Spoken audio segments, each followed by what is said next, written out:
When it comes to Warhammer 40,000 lore, it can be very confusing in terms of which books to read to follow the main storyline. Well, now, with a leak of the latest and last Dawn of Fire book, we have the official chronological order of the 40k lore. What books to read, in what order, to really understand the main storyline, which has been given to us by Black Library and Games Workshop. So let's jump in, let's look at this, let's talk about it, and let's go through this entire list. Now, all this information is coming from Reddit because someone over there called Clover has managed to get their hands on the final Dawn of Fire book, which isn't out yet for a couple of months, but apparently Amazon sent this to them by mistake. It's the German version, so they're reading it in German and they're trying to answer everyone's questions. And of course, one of the big things that have been pointed out is a brand new official chronicle order of what books to read now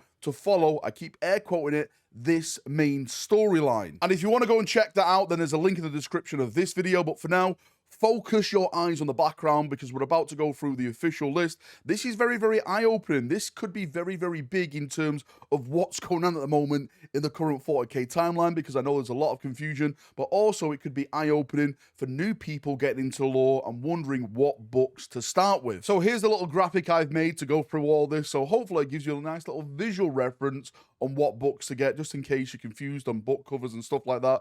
But the first book in this list is the Charon Throne, and this is part of the Vault of Terror series. This is the great book. It follows an Inquisitor, there's a Custodian there, a big twist in there as well. Massively recommend this. Chris Raitt, one of the best authors, a part of the Black Library team. Next up is Fall of Cadia, the big, massive event, Cadia falling. This really shows like what happened with Cadia, the inner workings of the Imperial Guard, how all the battles played out, Abaddon's plan, some massive, massive things in this. Next up is the Hollow Mountain, which again is still part of the Vault of Terror series. I won't really go into spoilers with this, but again, another massive thing. One of my favorite books follows this then, which is the Emperor's Legion, Watchers of the Throne series. This is a fantastic book if you really want to see the inner workings of the Custodes, and also it shows off the reintroduced Sisters of Silence in the brand new 40k setting. Like, this is the Sister of Silence coming back, where they just basically disappeared since 30k. After that, it's saying that you need to read Lord of Silence, which is a Death Guard solo novel.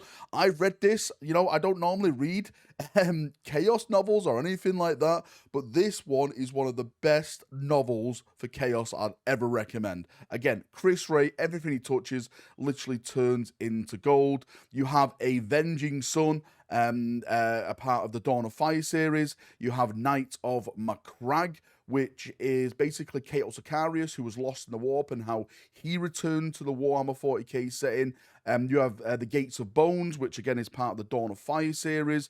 The Regent's Shadow, which is part of the Watchers of the Throne series. It's a sequel, really, to the Emperor's Legion, and it follows off the events that happen in that series, and you know, the bigger events which are obviously going on now with the Great Rift that's going on in the actual lore. Ethereal Stern, I'll hold my hands up, I haven't read that. I need to read that, add this to my actual reading pile. Wolf Time, part of the Dawn of Fire series. And then you have the Dark City, which is part of the Vault of Terror series, which again, this one has absolute massive lore consequences. No spoilers, but if you know, then you know. One of the best 40k books we've had in a while. Throne of Light is on there for the Dawn of Fire series.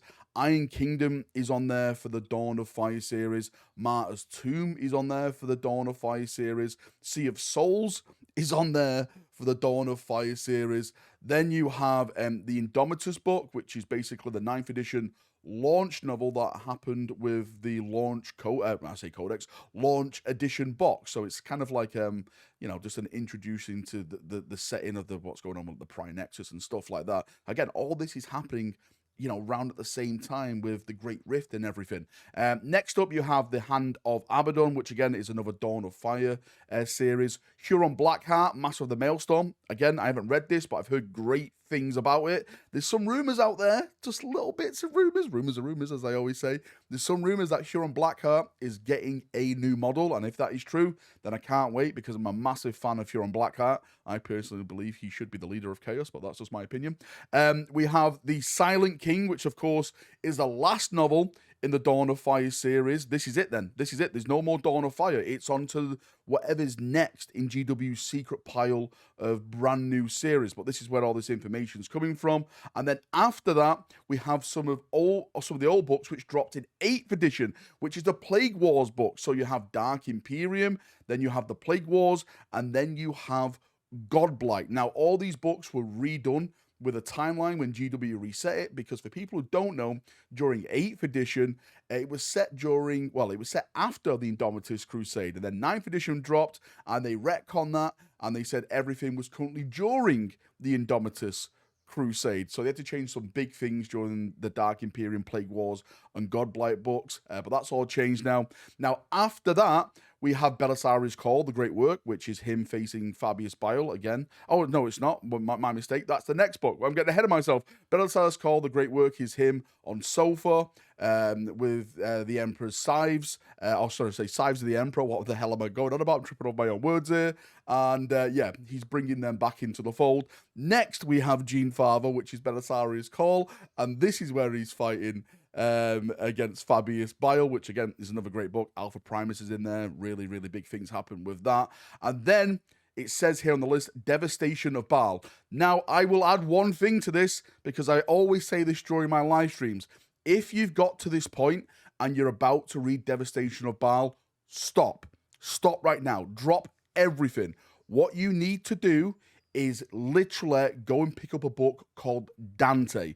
Dante is separate from Devastation of Baal, but reading the Dante book will make Devastation of Baal feel so much better, because then you get a sense of Dante as the chapter master, his childhood, what he went through to become a space marine. The impact at the end of Devastation of Baal will feel so much more better, cooler, and more emotional if you read Dante before Devastation of Baal. And last on this list is Lion, Son of the Forest. That is the last novel mentioned on this chronological order of books to read, which is the big one, because that means that is at the end now. That is like the current type of lore. Yes, technically we do have a follow-on from Lion, Son of the Forest with the Lion Arcs of Omen books, but that is not really novel. But he's suggesting Lion, Son of the Forest is the last book to read if you want to catch up with the lore. Again, these are all the things here listed. If you want to go and check out the thread for yourself, it's linked in the description of this video.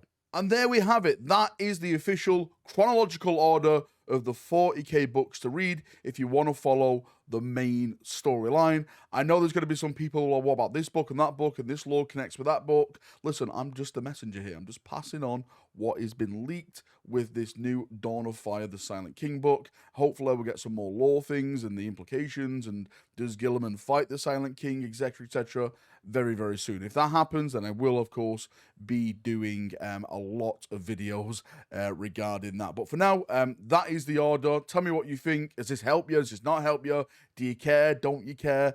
Post it down below. I'm going to have a nice little chin wag down there, as we always do. See you now. Have a great day, and bye-bye.